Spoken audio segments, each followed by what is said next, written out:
দাদা সাউন্ড ডেকোরেশনে আপনাকে স্বাগতম। আমাদের কাছে ভাড়া পাবেন mike, sound, tube light, generator, battery, IPS, fan সহ সাউন্ড সিস্টেম এবং ডেকোরেশনের যাবতীয় মালামাল। ঠিকানা কলেজ রোড ও ভূতের গাড়ি মোড়, ঈশ্বরদী। দয়া করে অপেক্ষা করুন, আপনার কলটি রিসিভ করা হবে। বন্ধু ভুলে যেও না। আজকে জাতীয় ঐক্যমত্য কমিশনে সকল রাজনৈতিক পক্ষগুলো একটি বিষয়ে ঐক্যমত পোষণ করেছে, সেটি হলো আগামীর বাংলাদেশে দ্বিকক্ষ বিশিষ্ট সংসদ গঠিত হবে। নিম্ন কক্ষে 300 থেকে 400 সদস্য থাকবে, উচ্চ কক্ষে 100 সদস্য থাকবে। এই বিষয়গুলোতে মোটামুটি সকল দলের রাজনৈতিক পক্ষের ঐক্যমত্য প্রতিষ্ঠিত হয়েছে। এখন যেই বিভেদ, সেটা হলো নির্বাচন ব্যবস্থার পদ্ধতিগত বিভেদ। সেই ক্ষেত্রে এক পক্ষ পিআরের পক্ষ নিচ্ছে, সংখ্যানুপাতিক হারে নির্বাচনের পক্ষ নিচ্ছে, আরেক পক্ষ সকল জোর দিয়ে সকল শক্তি দিয়ে সেটাকে প্রতিহত করার ডাক দিচ্ছে। ভ্রাতৃঘাতী এই হানাহানি বন্ধ করবার জন্য বাংলাদেশ খেলাফত মজলিস মনে করে যে উভয় পক্ষের ছাড় দিয়ে মাঝামাঝি একটি পন্থায় আসা, এটি হবে আগামীর বাংলাদেশের জন্য স্বার্থ রক্ষার একমাত্র পথ।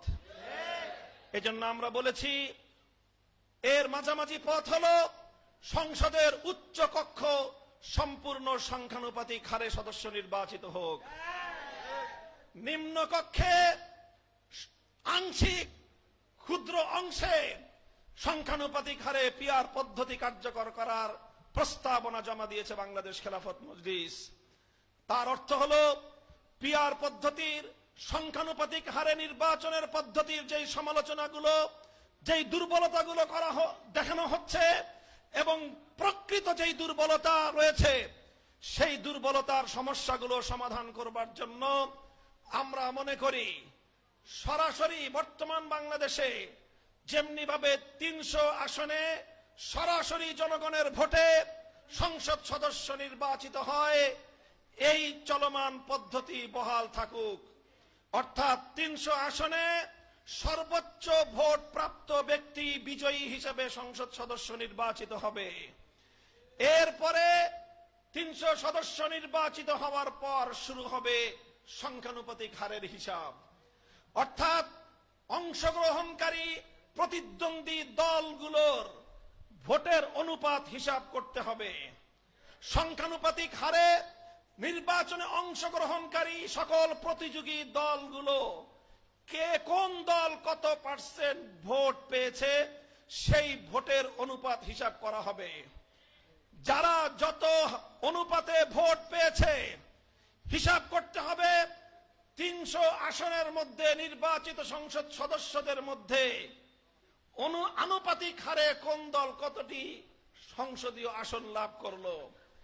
যারা সর্বমোট প্রাপ্ত ভোটের অনুপাত অনুযায়ী সংসদ সদস্য ইতিমধ্যে পেয়ে গিয়েছে, তাদের নতুন করে আর কোন আনুপাতিক হারের সংসদ আসন পাওয়ার সুযোগ থাকবে না। আর যারা তাদের প্রাপ্ত ভোটের অনুপাতে সমপরিমাণ সংসদ সদস্য নির্বাচিত সংসদ সদস্য পায়নি, তাদের সেই পরিমাণ প্রাপ্ত ভোটের অনুপাতে সংরক্ষিত আসনে সংসদ সদস্য পদ দিতে হবে। আমি একটি দৃষ্টান্তের মাধ্যমে আমি বিষয়টিকে আরো ক্লিয়ার এবং স্পষ্ট ভাষায় ব্যাখ্যা করছি। ধরে নিন 300 আসনে নির্বাচন হলো, একটি দল 300 আসনের মধ্যে 150টি অর্থাৎ 50% তারা সংসদ সদস্য আসনে বিজয়ী হলো। তাহলে তাদের সংসদ সদস্য হলো কতজন? 150 জন, অর্থাৎ 50%। এখন দেখতে হবে তাদের প্রাপ্ত ভোটের অনুপাত কত। তারা যদি কাস্টিং ভোট প্রাপ্ত ভোটের অনুপাত যদি হয় তাদের 50% বা তার চেয়ে কম, তাহলে বোঝা গেল তারা যেই অনুপাতের ভোট পেয়েছে সেই অনুপাতের প্রতিনিধিত্ব তাদের সংসদে নিশ্চিত হয়েছে। সুতরাং তাদের জন্য আর নতুন কোন আসন এবং প্রতিনিধিত্বের প্রয়োজন নেই। কিন্তু যেই সকল দলগুলো পার্টিজ একটা বিশেষ পার্সেন্টের ভোট তারা পেয়েছে, কেউ 20%, কেউ 25% ভোট পেয়েছে, কিন্তু সংসদে 300 আসনের মধ্যে 20% অথবা 25% সংসদ সদস্য পদ তারা পায়নি। তাহলে বোঝা গেল সারা দেশে তাদের প্রাপ্ত ভোটের অনুপাতে সংসদ সদস্যের বা সংসদের প্রতিনিধিত্ব তাদের হয়নি।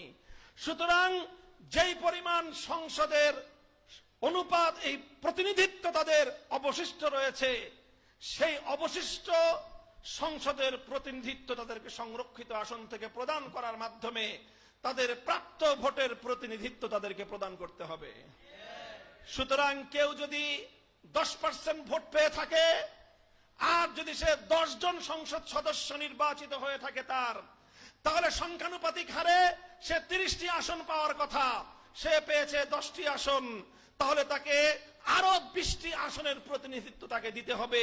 তাহলে তার প্রাপ্ত 10% ভোটের পূর্ণাঙ্গ প্রতিনিধিত্ব সংসদে হবে। আর কেউ যদি 30% ভোট পেয়ে থাকে, তাহলে তার সংসদে প্রতিনিধিত্ব থাকার কথা 90টি। যদি সে 90টি আসন না পেয়ে থাকে, তাহলে তাকে 90টি আসন পূরণ করার জন্য সংরক্ষিত আসন থেকে তাকে সংসদ সদস্য পদ দেওয়া হবে। এইভাবে বাংলাদেশে বর্তমানে চলমান নির্বাচন ব্যবস্থায় যে একটি ভয়ঙ্কর শুভঙ্করের ফাঁক রয়েছে। আপনারা বলবেন ভয়ঙ্কর শুভঙ্করের ফাঁক কি? আমি আজকের অডিয়েন্সকে লক্ষ্য করে বর্তমান চলমান নির্বাচন ব্যবস্থার সেই ভয়ঙ্কর শুভঙ্করের ফাঁকটি আমি আপনাদেরকে দেখিয়ে দিচ্ছি। বর্তমান এই চলমান নির্বাচন ব্যবস্থায় অধিকাংশ ভোটারদের, যারা ভোটাধিকার প্রয়োগ করে, তাদের অধিকাংশ ভোটারদের প্রতিনিধিত্ব সংসদে হয় না।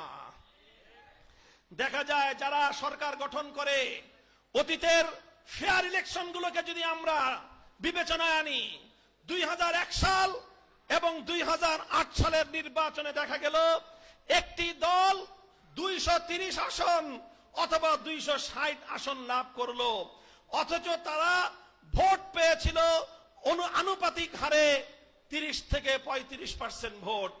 35% ভোট পেয়ে তারা প্রায় 90% সিট দখল করে নিয়ে রাষ্ট্র পরিচালনা করলো, ফ্যাসিবাদকে জন্ম দিল। আর বাংলাদেশের 60 থেকে 65% মানুষ যারা ভোটাধিকার প্রয়োগ করলো, তাদের সেই ভোটাধিকারের কোনো প্রতিনিধিত্ব জাতীয় সংসদে থাকলো না। কাজে এই শুভঙ্করের ফাঁক বন্ধ করবার জন্য বাংলাদেশ খেলাফত মজলিসের উত্থাপিত এই প্রস্তাবনার আলোকে যদি আগামী দিনে নিম্নকক্ষে আংশিক পিআর পদ্ধতি কার্যকর করা হয়, একদিকে পিআর পদ্ধতির দুর্বলতার দিকগুলো থেকেও রাষ্ট্র রক্ষা পাবে, আরেকদিকে গোটা বাংলাদেশের ভোটাধিকার প্রয়োগকারী সকল মানুষের ভোটের প্রতিনিধিত্ব জাতীয় সংসদে নিশ্চিত হবে। সংগ্রামী সাথী ও বন্ধুগণ, বাংলাদেশ খেলাফত মজলিস মনে করে বিবাদমান পক্ষগুলো একটু একটু ছাড় দিয়ে এই ফর্মুলায় যদি তারা চলে আসে, এই ফর্মুলা যদি তারা গ্রহণ করে, চলমান নির্বাচনকে কেন্দ্র করে বাংলাদেশ যুদ্ধাঙ্গী অবস্থার অবসান ঘটতে পারে।